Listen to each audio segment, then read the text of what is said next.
If you're someone like me who was born in the 90s and grew up during the 2000s, you probably can remember a time before all of this MCU DCU hype, back when superhero adaptations kinda sucked ass. Like, as much as I enjoy the 2000s X-Men movies, Watchmen or Blade, when compared to their actual comics and sometimes as movies in general, they weren't usually that great. Not talking really about 60s to 80s stuff like Batman, those movies still whip ass. Very specifically meaning that era between the 90s to like late 2000s. Of course though, all of this exists because of a single superhero movie. A bright shining light that not only really started off this whole 2000s superhero era, it went on to be a trilogy that kinda always stayed at the top of the list in terms of just being the best ever. And obviously, I mean the Sam Raimi Spider-Man trilogy. Yes, 3 is included. Like, Spider-Man 1 kicked off a whole new generation of love for the character because not only was the movie just good as hell, young kids like me were falling in love with a hero we hadn't seen before. Sure, this is coming off of the 90s era of comic Spider-Man stuff that we'll talk about later. But by 1999 and going into 2000, that love for sure had drained out of fans. The late 90s comic storylines being what they were. These movies introducing the character in a new form to a new generation, and I fucking loved it. I've always been video game focused, like it's my longest and still most favorite hobby outside of reading manga. Some of my first actual memories were playing Quake and Final Fantasy VIII. So after seeing that movie with my uncle and dad, who both had actually read Spider-Man comics in the 90s as teenagers, I got that PS2 Spider-Man 1 game for my birthday. And God, I loved it, man. And sure, yeah, if you look back on it now, it's kinda shit. But as a kid, that didn't matter. It created an illusion of swinging around a realistic New York City, and to like 8-year-old me, that shit was insane. The next Spider-Man movie and game, both being 10 out of 10, Spider-Man 2 on the PS2 changed who I am as an individual. And from there forward, even if I never really expanded my love for Spider-Man outside of video games, movies, and TV shows, I've always been a huge fan of the web dipshit himself. And that said, there's obviously one big glaring hole. And despite me having engaged with Spider-Man stuff for my whole life now, the comics themselves were always something fucking impenetrable to even consider. Back when I was a kid, I had read some of my uncle's single issues he had in a shoebox in the closet. I actually still think I have his copies of the Lethal Protector story with Venom and Punisher somewhere around here. But that was really it. Like, Spider-Man has been running since the 60s, be it Amazing Spider-Man itself, or Spectacular Spider-Man, Web of Spider-Man, Spider-Man with no adjective, Spider-Man 2099, and tons more from the 2000s forward.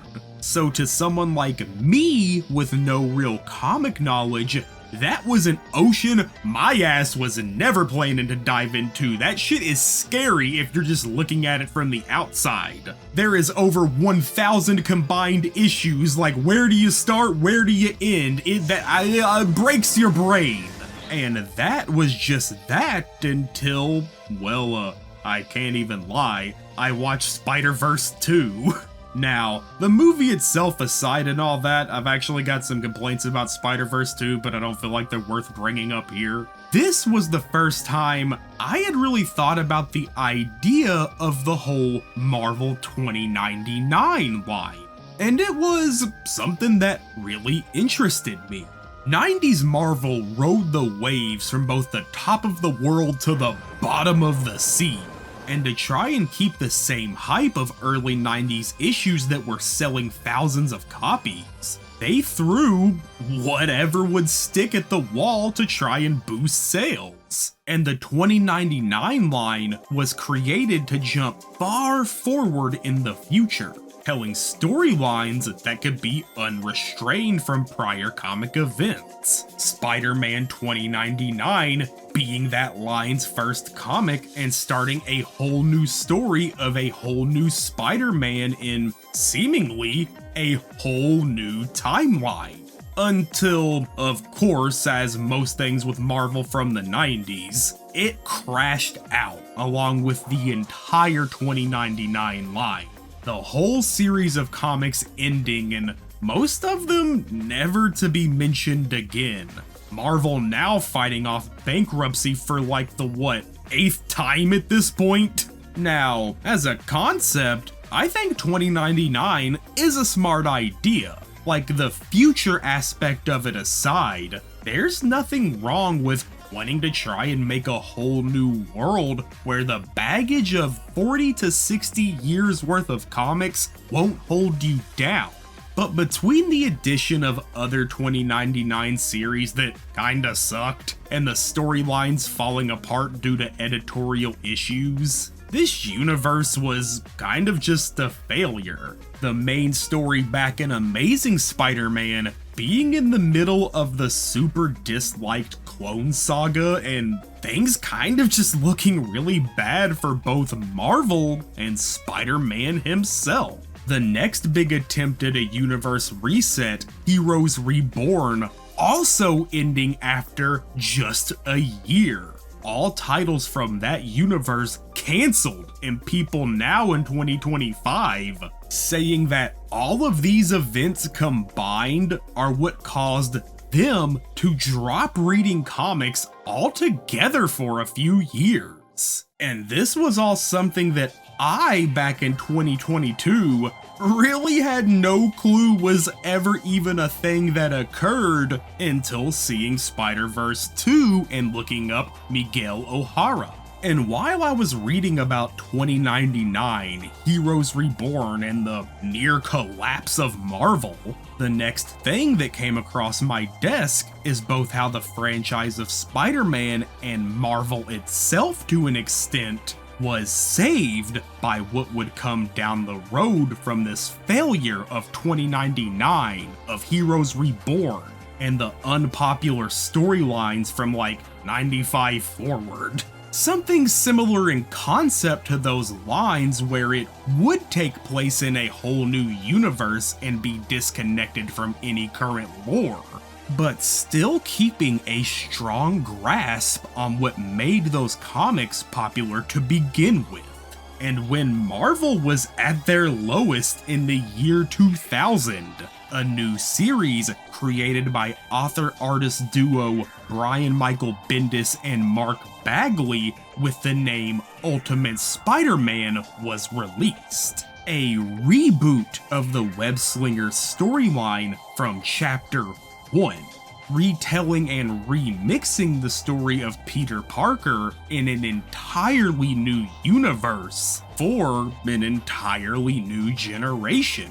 It going on to not only change the future of Marvel, but becoming a foundation for comics as a whole going forward.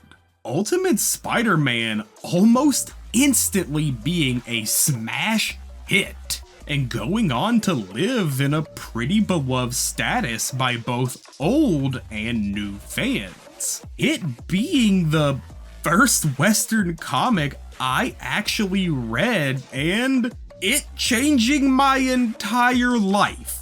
And if you're not a regular viewer of my videos, this is actually the first time I've covered a comic. I'm usually doing manga over here, so gonna give this my best shot. And if it's something you enjoy, be sure to comment and all that bullshit so I know to do more. I'm already planning like a, 2+ hour long X-Men video? So be sure to stick around if you want to check that out. And use the fucking hype system, I guess, if you have access to it, whatever this shit is. YouTube is dying, man. I got a Patreon too. Feel free to look at it if you want to actually support a creator more than this hellhole can. Anyway, so just to get some of the basic information out of the way, Ultimate Spider-Man Volume 1 was, like I said, a duo creation between Brian Michael Bendis and Mark Bagley. The first issue dropping in September of 2000 and running for 133 total issues until 2009. Getting a volume 2 numbering and restarting at 1, going for only 15 issues and then getting renumbered again, picking back up at 150, until finally ending completely in June of 2011 at issue 160. Technically, not counting anything with Miles. Now, before the release of USM, both Bendis and Bagley already had extensive careers in comics. Bendis having written for a few different publishers since the early 90s, and Bagley actually having drawn for a few separate Marvel series. The most notable ones probably being The New Warriors, Thunderbolts, and some time on Spider-Man itself. And as someone who's now pretty much read all of his drawn issues for each of those series in 2025, I think his art was always something enjoyable from the start, and we're gonna talk plenty more about that as we go.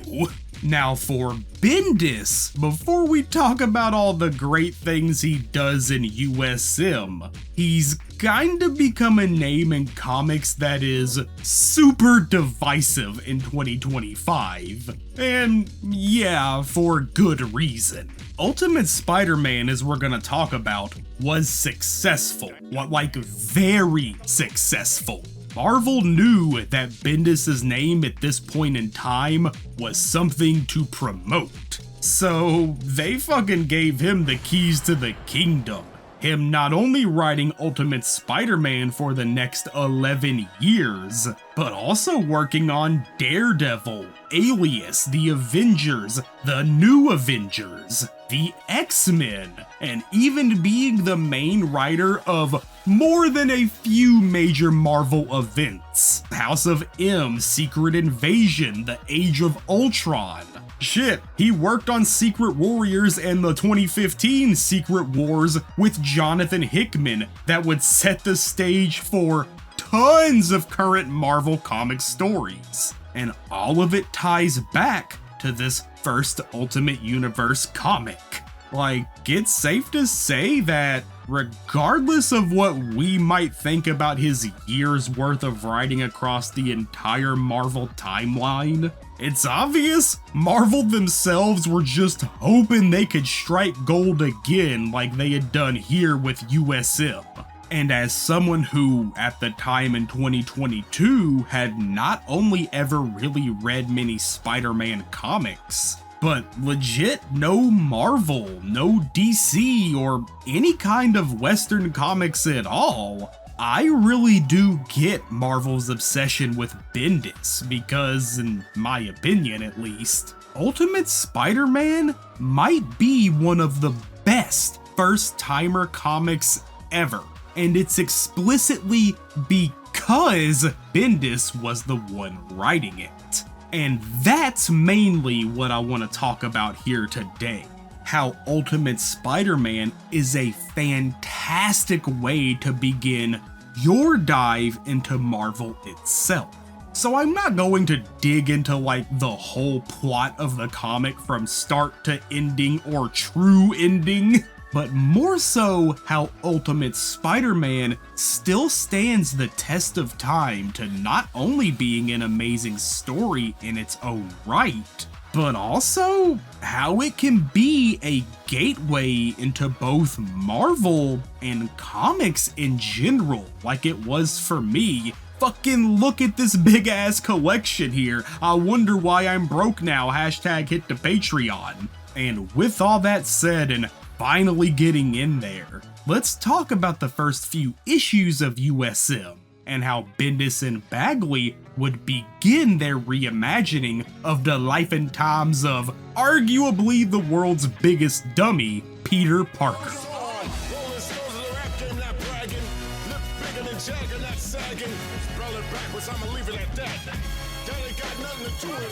Peter Parker is a stereotypical 2000s dweeb. He gets bullied at school, he lives with his Aunt May and Uncle Ben, gets bit by a radioactive spider in a lab owned by Norman Osborn on a field trip, develops spider powers, Uncle Ben dies, great power, great responsibility, superhero origin story established, like you know this. But the thing is, even with me knowing that backstory already, these first few issues were like super engrossing in a way that I wasn't expecting.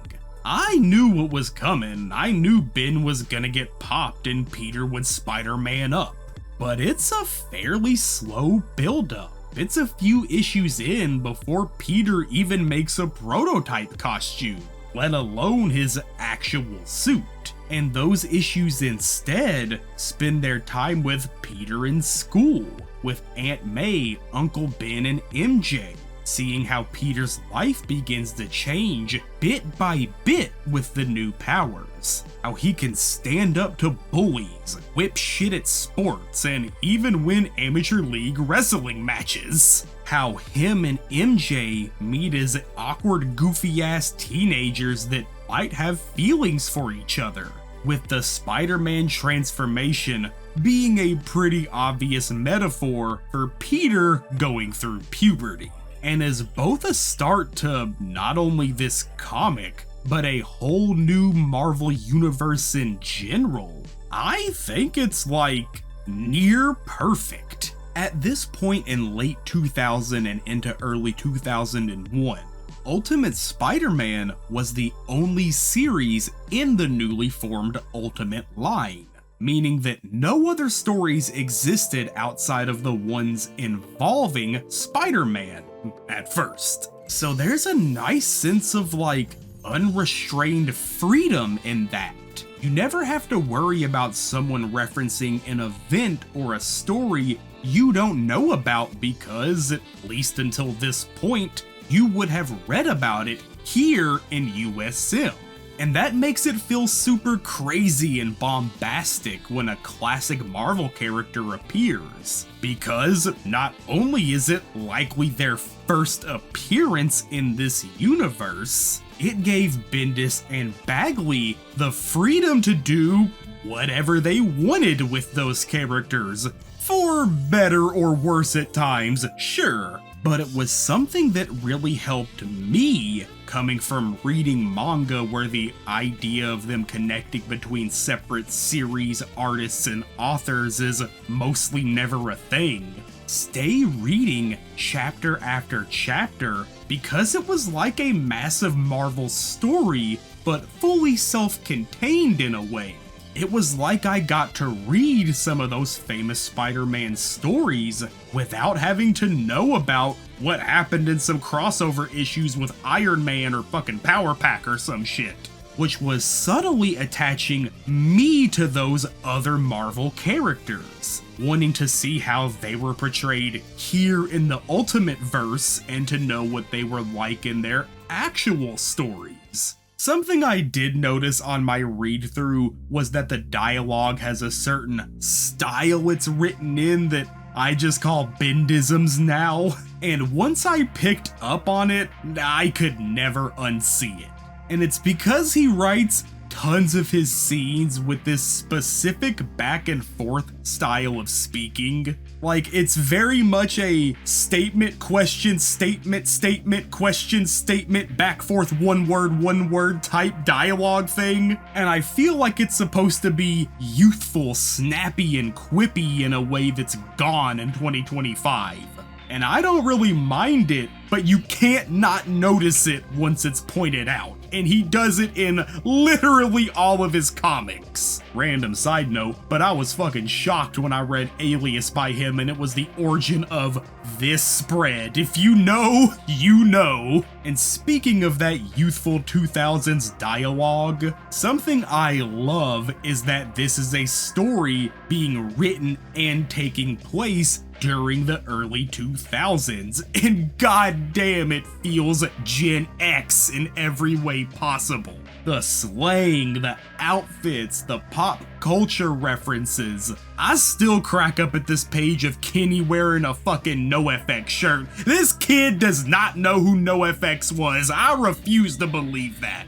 As someone who was becoming an actual person through those years, it's a really fun flashback of that era through the eyes of a person at their creative height, for better or worse. Sure, some of it has aged like milk, similar to tons of things from the 2000s themselves, but it still makes me smile just because that shit is a part of who I am.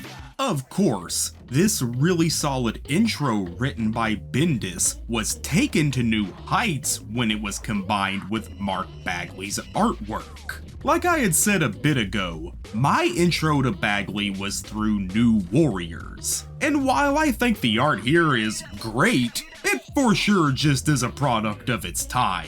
It has the sensibilities of a 90s comic in the designs, the action.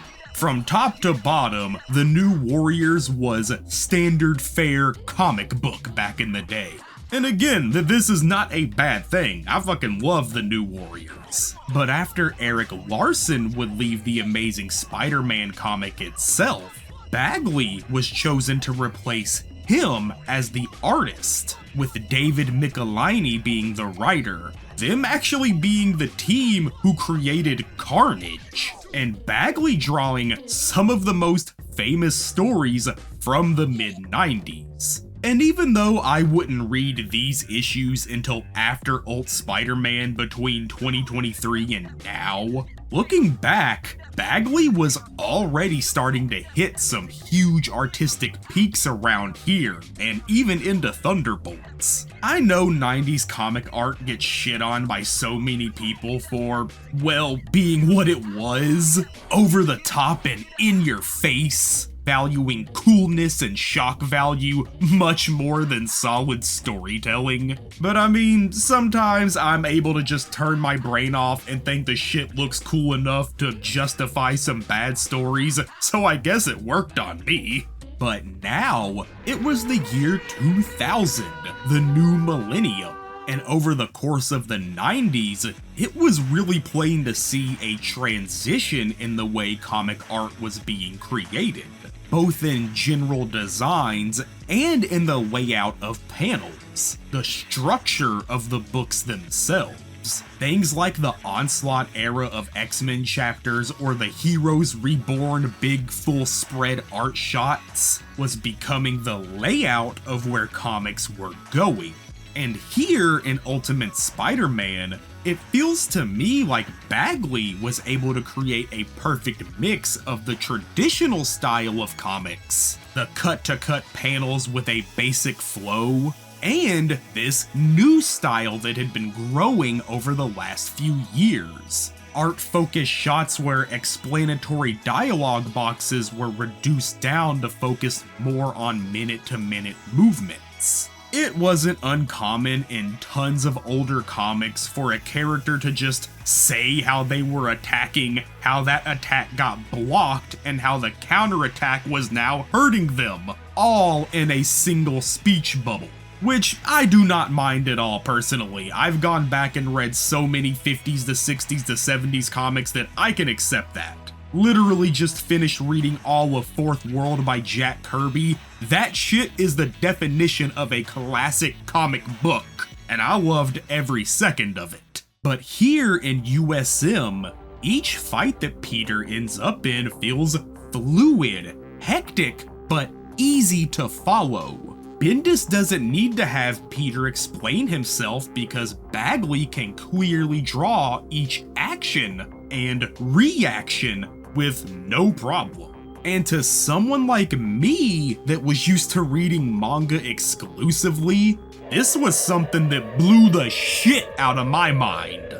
Comics to me were always supposed to be these wordy, basic back and forths where the action was more implied to have happened because I just hadn't really seen how a comic could be done differently. How some of those series slowed down and took the time to just let art speak for itself instead of the text. Which, knowing now in 2025 what I know and having read a lot more, yeah, no shit, that was an uninformed opinion I had in 2022. You had people like Frank Miller doing that in Daredevil since the 70s, and shit, the original TMNT comics by Eastman and Laird were largely based off how manga was drawn. But hey, I'm smarter now, kinda. It's easy to debate which major Spidey artist over the years has drawn the best Spider-Man. He's had so many versions drawn by so many artists at this point. And some names you're always gonna see pop up for sure. Todd McFarlane, Sal Buscema, John Romita Sr. and Jr., Steve Ditko, Gil Kane, Ryan Stegman, Ryan Ottley, Eric Larson, the list keeps going. And of course, Mark Bagley himself. His version a lot of times being pretty high up on people's tier lists, and for good reason. Shit, for me personally, he's definitely in the top 5. Todd McFarlane really changed the artistic direction of the character itself in the early 90s, going hard to focus on the arachnid features of Spider-Man, drawing the limbs and the web slinging with super flexible and basically inhuman poses. His Spider-Man issues selling more than literally any Spider-Man comics had ever sold in the past. So that style just kind of became the new norm. And while Bagley himself drew art during this era that was a reflection of that shift in style, his art now in USM was obviously very different, and honestly, probably one of the best follow-ups to that McFarlane era style, mixing those spider-like movements in really well with the fluidity and motion the late 90s had created. Like, this shot here is probably not only one of my most favorite shots of Spider-Man, but just pieces of art ever. I legit love this style so much. But in the pages before and after, Bagley knows when to add a sense of softness to the cast, when to tone down those Spider-Man qualities and instead focus on the more human nature of the character. With the 90s art being so loud and proud, the characters in their natural states matched that energy, usually being large, pointed, and explosive. But with USM being created for a more normal high school life in this new era of artwork, Bagley knew to instead make those calmer moments much more expressive than the stuff that was coming just a few years before it, to let the art speak alone about a person's emotion. Honestly, it kinda reminds me of the work Buscema did on Spectacular Spider-Man.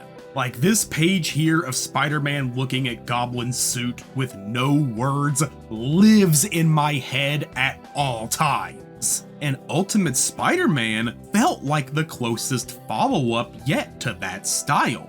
And I know I've been sitting here glazing it a bunch, so if I had to give some criticism out, I will say that some of his faces can just be goofy at times. It's just the little things here and there that ultimately don't bother me in the long run. Especially because when it came time to walk in and design a villain, their fights, and how Peter would have to take them on, Bagley knew what the hell he was doing. Now, with me being a manga guy first, one of the biggest differences between manga and comics that I had never really thought about until reading USM is the fully colored aspect that most Western comics have had forever now. while in Japan, most manga are traditionally black and white minus the occasional color page. When you read a manga, be it from a single writer and author or a duo like Oba and Obata, a lot of us usually just think of that manga art to be 100% drawn by the artist, the person whose name is on the cover of the book. And while of course they are making up most of the drawings in a volume, they usually have teams of assistants backing them up, making sure the finer details are polished, filling in backgrounds, the touch-ups to make a page of manga go from this to this. And even though assistants are usually credited in the volume somewhere, I'd be lying if I said they got the actual artistic credit they truly do deserve by the fans of those series. And shit, I ain't absolved from this either. My videos glaze the hell out of manga artists when I honestly should be putting more thought into the whole team that makes up some of my favorite series. And looking across the ocean when it comes to Western comics, that's even like triply so, because you have to consider that not only is it being drawn by the lead artist, there's both an inker and a colorist behind them to fill that line work in with vibrant life. Like, some of my most favorite comic shots of all time don't exist without the color team backing up the artist. And sometimes those inks can even change the way a piece of art looks in general. So it is really important to make sure your artist is teamed up with an inker that can take the line work and elevate it to a new level. And for most of USM, I feel like Bagley was consistently working with some of the best talent he specifically could for Ultimate Spider-Man. Art Thibert, Scott Hanna, Steve Bucoletto, J.D. Smith, Jimmy Palmiotti, John Dell. Like, yeah, you're able to see some subtle differences in some issues over others as the series went on, but I really do feel like they all came together to complement Bagley's line work amazingly well. And when matched up with that really endearing storytelling that Bendis was cooking up, it's no surprise that USM took off like it did. It had all the cards stacked in its favor from issue 1.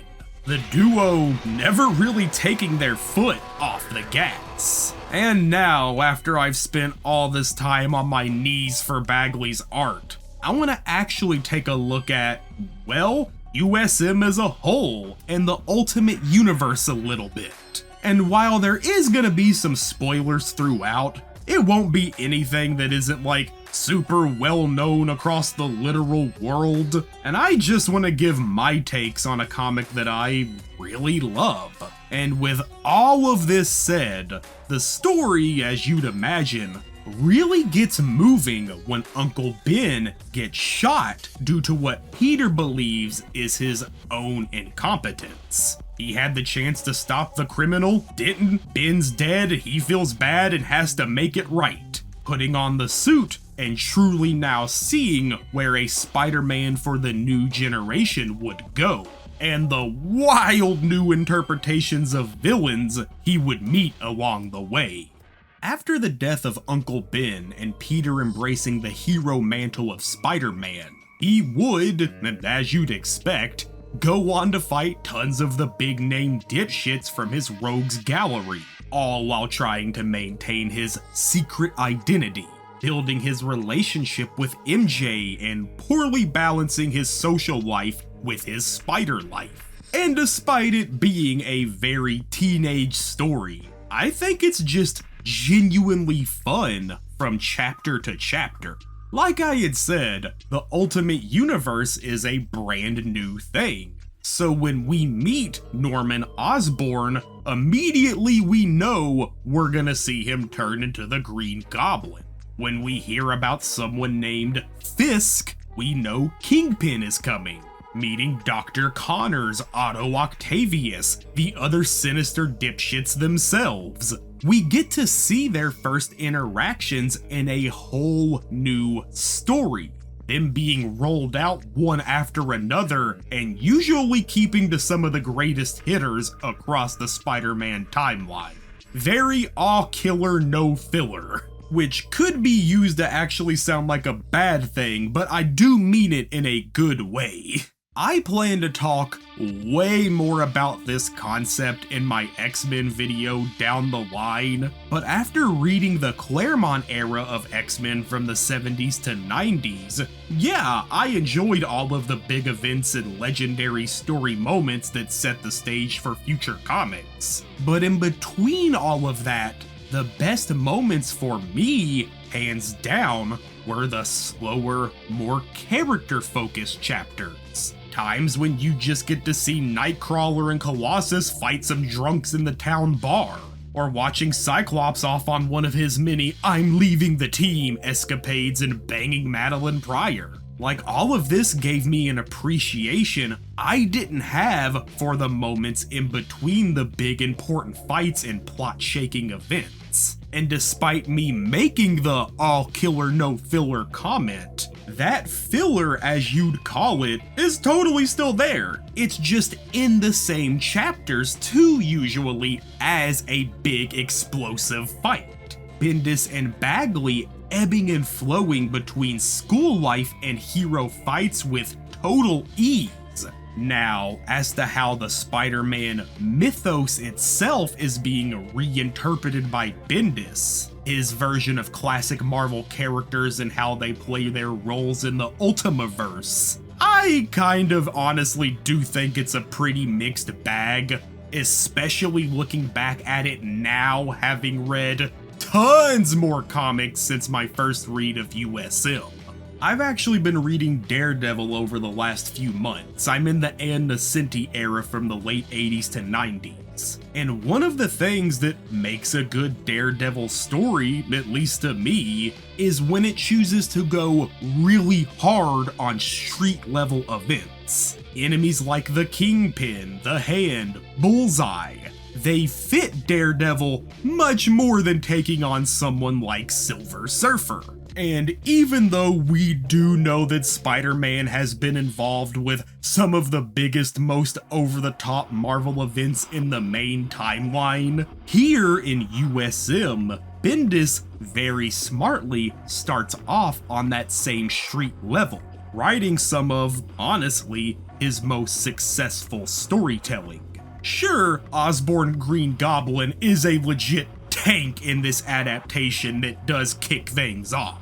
But after that, the story really takes its time to have Spider-Man earn a name in the city, taking down street-level enemies, getting into battles with Kingpin and his goons, dealing with bank robberies and low-level super-powered crooks, getting that job at the Daily Bugle to sell Spider-Man pictures for cash, having to understand and cope with the fact that even if sometimes he beats the shit out of a villain and catches them red-handed like Kingpin, that's not always going to be enough to win the war. That at the end of the day, Spider-Man is a guy wearing a costume, taking on some of the most rich and powerful people in Manhattan.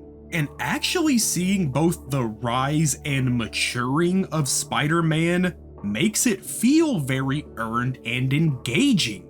Like, we get to see Peter do all this shit himself back to back from issue 1. So when the crazier villains appear, it feels like a really smart and solid progression. Bendis usually finding a way to tie them in with a previous story event so it flows into it naturally.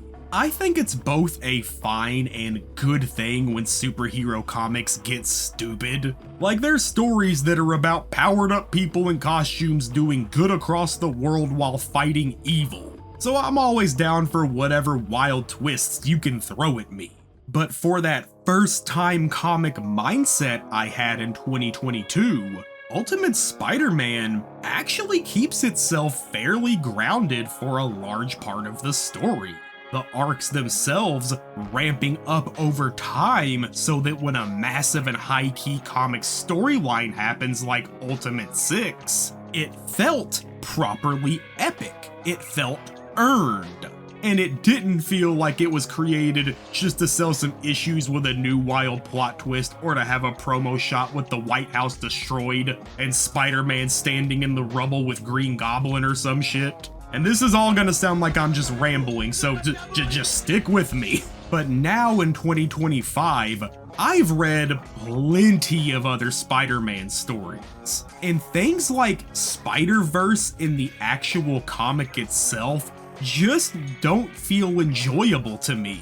Not only because Spider-Verse's comic kinda fucking sucks and I don't enjoy Dan Slott, he's a hack, but because it feels more like you're just cutting into a story and a character midway, with a plotline that is so outrageous from second one that the adventure across the Spider-Verse got kind of stale super fast. Whereas if in, hypothetically, issue 112 of Ultimate Spider-Man, a Spider-Verse portal was to open, at least I'd be much more engaged because it was already following the story of a main character I saw start from scratch, under the direction of one creative author, now trapped in an unrealistic Spider-Verse timeline shenanigan. And when compared to Spider-Verse in the main ASM timeline,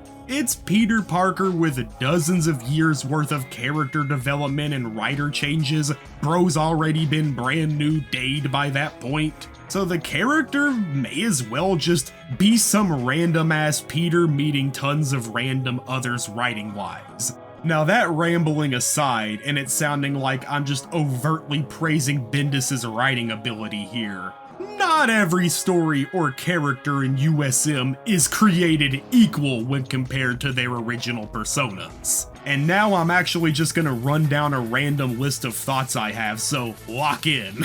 When it comes to MJ, I think she's actually pretty great in USM. Like, her and Peter are both hormonal teenagers trying to discover themselves and understand the love they do have for each other. And even if she might not always play the biggest role in Spider-Man's story, I do really enjoy her stuff with Peter Parker.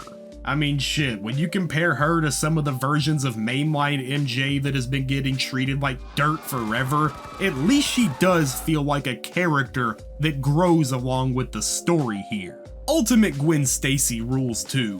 First time she shows up, girl pulls out a blade on Flash Thompson, fucking 10 out of 10.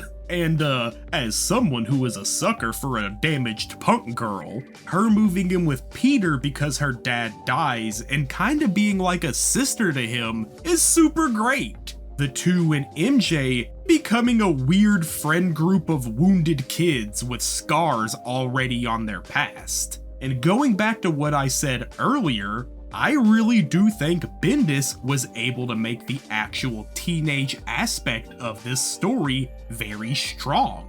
You really start to care for these kids as, well, kids.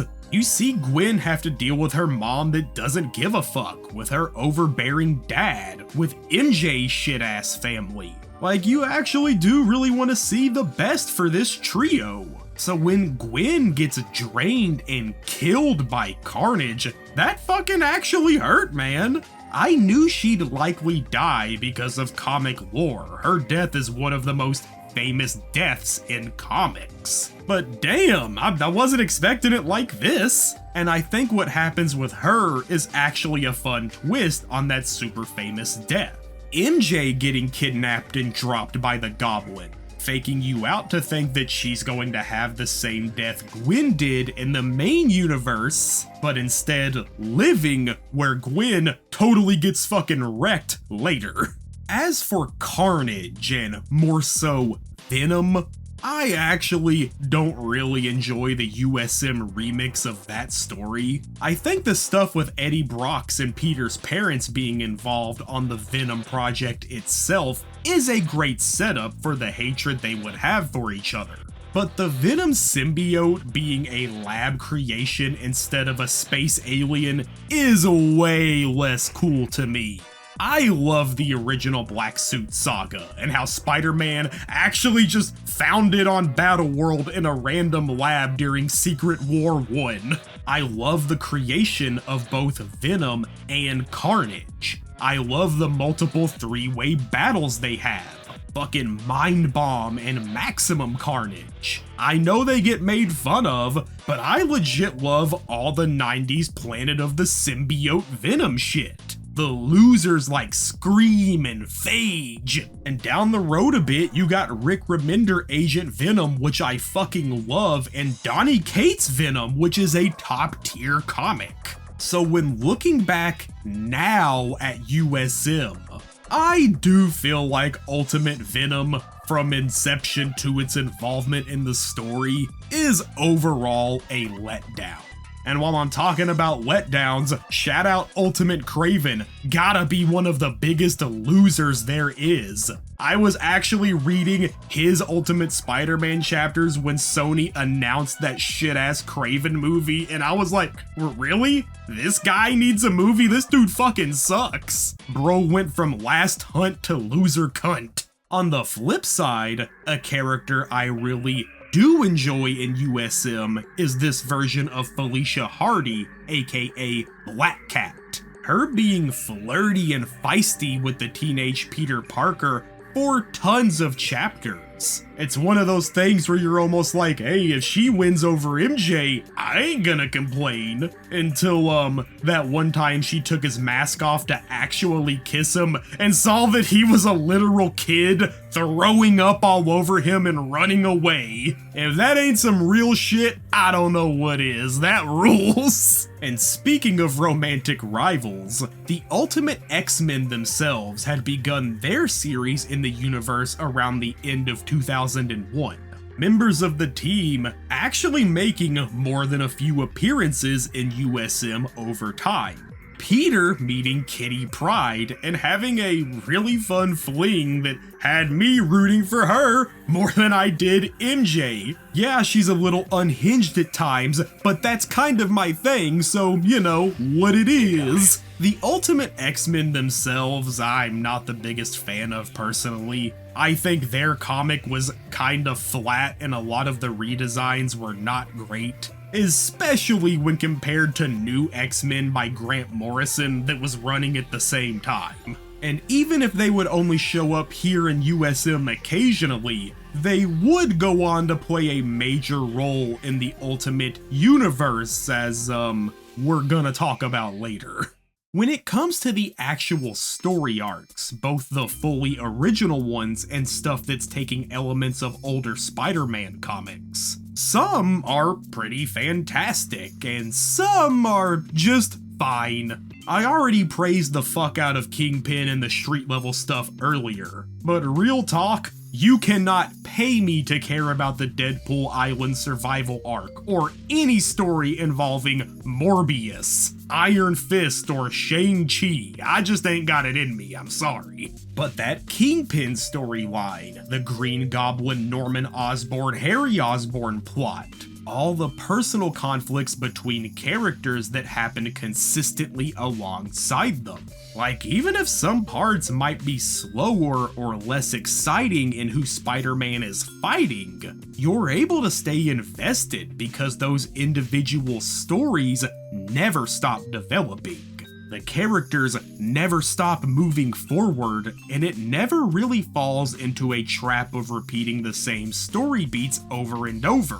Something the mainline series sometimes would do and leave characters frozen in place. Out of all of these stories, I actually think the USM Clone Saga might be my favorite, which is interesting knowing how hated the actual Clone Saga from the 90s is. Still need to read that whole thing myself, so I can't give my opinion on that. But knowing the basic plot structuring of the original and what happened with it, compared to the story of Peter's dad, returning, it gives a really satisfying follow-up to the disappointing Venom plotline I mentioned earlier. Also, Spider-Girl whips ass. That scene of her and Peter hugging is still great. As the chapters kept coming, more villains would show up while some made returns to get revenge on Spider-Man. Their plots all tying together and the comic itself expanding much more as the Rogues Gallery grew. Mark Bagley actually leaving the comic at issue 112, being replaced now by Stuart Immonen. His art still being totally solid, but for sure not hitting the same as Bagley had been doing for this over 100 issues now. And so when I started the next issue and saw that Bagley had left, it flew the first small red flag in my head. But that aside, and outside of these issues in the real world of the 2000s, the people were responding to Ultimate Spider-Man, and the popularity of Spidey himself was hitting levels he hadn't seen since the early 90s. Like I've already said, USM ended up being a smash hit for Marvel in more ways than one, not only saving them from bankruptcy, but becoming a launchpad for tons of new things going forward. Them doing whatever they can to try and bolster sales. Spider-Man cartoons, video games, movies, merch, theme park attractions. The dude was everywhere in the early 2000s. And overall, it was successful. Spider-Man was keeping Marvel afloat, and tons of things coming from the franchise whipped ass. The Ultimate Spider-Man PS2 game, mwah! Spider-Man 2 on the PS2, and of course, Spider-Man 2 itself by Sam Raimi. Shit is still one of the best ever. The USM comic even referencing the production of the movie and showing the studio just basing the plot's idea off a fight they watched where Spider-Man took down Doc Ock. Hell, I even like Spider-Man 3. Yeah, parts are bad, and if the Venom stuff wasn't forced to be in, it probably could have been yet another 10 out of 10. But you cannot make me hate edgy emo Peter Parker. Fuck you, I love this. Shout out Topher Grace, I miss you, Foreman. But out of all of Marvel's moves to capitalize on USM, the biggest was also the most obvious one to make, and that was to expand the Ultimate line itself. With this being a positively received new universe unlike Heroes Reborn, and the only characters in its canon so far having been related to Spider-Man, Marvel started greenlighting new runs after 2001. Things like Ultimate X-Men, Ultimate Iron Man and Fantastic Four, Ultimate Marvel Team-Ups. All of these following the same trend of USM and keeping fairly similar plot elements to their original comics, but remixing things to tell a new story for new readers. And despite most of the Ultimate series after USM not really hitting the same levels of popularity or story quality in general, it was more important that now the Ultimate Universe was expanding. More characters, more teams, and more crossovers. With the first major group event story being the Avengers of a New World, The Ultimates. A comic that is like Michael Bay and Garth Ennis smashed together and making the most over-the-top and goofiest shit thing I've ever read. It's the love child that you get when the radical over-the-top edginess of the 90s combines with the nu metal grimdark edginess of the 2000s. And I, really kinda love it. Both the first and second parts. Like, yeah, sure, they're not exactly good comics, but that art by Brian Hitch hits me in my soul. And dude, some of the portrayals of certain characters just crack me the hell up. I cannot even lie. Shout out Hawkeye. The super cheesy dialogue with hyper over-the-top violent action scenes just had me smiling the whole time. I'm not gonna sit here and lie to you. Part 3 is, but this is all to say that, for me, a brand new reader to the Marvel Universe that, sure, had some basic knowledge of people like Captain America, Thor, Spider-Man, Hulk, and a few more. It was just a simple, but super fun and interesting dive into that world. Like, I knew this isn't how these characters would likely act in their main comics, but this wasn't those, so that shit was totally fine, and I could embrace how over the top they were. Ultimate Spider-Man getting a 6-part crossover titled Ultimate 6 with the Ultimates. This universe's Sinister Six teaming up in the Ultimate timeline to take over the White House. The Ultimates and Spider-Man having to work together to protect the country. And even if you aren't reading other series like UXM or Ult Fantastic 4, this universe still felt very self-contained, and like it was telling one large-scale story amongst all of these comics. And obviously, that was something the editors at Marvel thought too, because as Ultimate Spider-Man continued and more depth was being added left and right to the Ultimate Universe and other ongoing series, a huge story event was being set up in the background, mainly over in the chapters of Ultimate X-Men, the Ultimatum event. It being the first major world-changing story to hit this separate Marvel universe. It's shaking up not only Ultimate Spider-Man, but every single Ultimate-based comic at the time. And with this, we're going to start leading into the conclusion and wrapping things up, for better or worse. So, right up front, Ultimatum sucks ass. I know this isn't a hot new take or anything, but as someone who had no clue what that even was before reading it and forming my own opinions without any kind of online influence, it just felt like it was trying way too hard. Ultimates 1 and 2 are edgy as hell for sure. Parts of them objectively suck ass or just feel bad. But 3 and Ultimatum cranked that edge up to a level that goes far past being at least fun and just becomes stupid. Magneto flooding Manhattan with a tsunami and killing over half of the Ultimate Universe's heroes. Like legit 30 or something major heroes including Professor X, Wolverine, and Doctor Strange are just dead now. And it was obvious that behind the scenes, editorial wanted to set a stage to create tons of new original Ultimate heroes. People without any main timeline connections.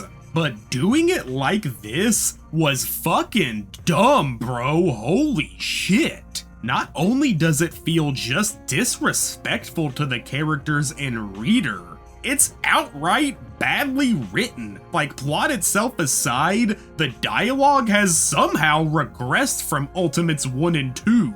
The shit feels like fanfiction slop written for nothing more than shock value. And with this being a full crossover event, that means it's gonna affect Ultimate Spider-Man as well. Peter swinging around a flooded New York and trying to save people from the sinking city. Volume 1 of Ultimate Spider-Man actually ending here at issue 133. On a cliffhanger that Spider-Man could be dead. Nah, he's fine though. Volume 2 starting with a new issue 1 and a brand new artist, David LaFuente. Now, to me, as someone who had no idea any of this was coming when reading it that first time, hopping back and forth between Ultimatum chapters and getting to the issue 133 cliffhanger, I was kinda let down, I guess. By all means, Ultimate Spider-Man does not end at issue 133. The story goes on into volume 2 before getting renumbered to match back up at 150, ending 10 issues later on the now super famous Death of Spider-Man event. So even though that cliffhanger ending wasn't where the story really would stop, it started to feel like the weight of the Ultimate Universe was bringing USM itself down, and that the story of Peter Parker becoming that superhero we know him now as was just instead becoming another cog in the larger Ultimate machine. Of course, combined with the fact that the art had gone through yet another change that was, to me at least, a pretty major downgrade from Bagley's before it. And this isn't to say that Volume 2 is like bad or anything, or that the art is bad. They're both still pretty enjoyable throughout. But between the combo of the writing and the art just not hitting me like it was, say, 40 or so issues ago at this point, my interest was starting to just dry out a bit. It felt like the series had run its course and was starting to spin the wheels. The same thing I praised it for not doing earlier. And I guess Bendis may have felt that himself too, because right around this time, he would begin the Death of Spider-Man crossover event. The big story that would kill off Peter Parker in the Ultimate Universe and replace Spider-Man with a brand new character. The first appearance of the now extremely famous Miles Morales. Like I had said a minute ago, Ultimatum killing 30-ish characters off was done so they could introduce a new generation of heroes once again. Characters with no previous universe connections that people like Peter Parker or Scott Summers would have. And where a lot of these new heroes ended up just kind of flopping and never leaving that original Ultimate Universe, Miles was the biggest one who broke through and became a modern mainstay of the Marvel timeline. It all being pretty perfectly set up by the Death of Spider-Man event. Now, I'm not going to talk too much about that here with the beginning of Ultimate Miles Morales and all that. Even though it is technically Ultimate Spider-Man continued, it is basically a whole new thing by that point and goes on for tons more issues. So I want to just focus more on this part 1. But I will say, the Death of Spider-Man ending feels like a full return to form for both Bendis and the art in general. Bagley making another return back onto the series so the original duo can kill their character together. Until of course he comes back to life because, you know, comics. Passing that mantle on and it leading into a whole new separate but still successful series with Ultimate Miles Morales. And eventually, all of this leading into Secret Wars by Hickman, which still to this day is one of Marvel's biggest events of all time. Ultimate Spider-Man in some way or another still continuing on in the 2020s. And while I do think as the series itself got bigger with the Ultimate Universe that it started to lose its charm, looking back now, I totally understand how it could lead into all of this. How it was the catalyst for so many Marvel comic events that would come later. And I can't lie and act like those first 133 issues aren't some of my most favorite things I've ever read, period. I still to this day think that without a doubt, it's one of the best starting points for any newcomer to comics. And I guess to kinda close this video out with any form of thesis statement, it's really just that even if USM isn't a perfect story in any way, shape, or form, It's the thing that got me into comics. It legit altered my whole brain chemistry and opened my eyes to a world where the only thing I might have read before was like Batman or something. And honestly, I am so fucking grateful for that, man. Say what you will about his writing, but because of this, I'll always have to go to bat for Bendis in some way. Bro shifted my whole ass perceptions and shattered my preconceived notions. I gotta kneel. Thankfully now in 2025, Ultimate Spider-Man is super available to read in a couple of different ways. You can find the old singles cheap as hell at places where comics are sold. It's got a full digital release with fantastic scans. It's got an old set of trade paperbacks, new ones that are being printed right now, and omnis that collect the entire thing. So if any of this is something that might be interesting to you, give it a shot, dude. It just might change your whole life, and before you know it, you've spent way too much money on a comic collection. Worth it though. Thanks for watching, and I really hope this video was enjoyable for you. I want to cover more comics because I have just as much of a love for them now as I do manga. Like I said, I'm planning an X-Men video that's going to be a deep dive, much longer and more in depth than this video.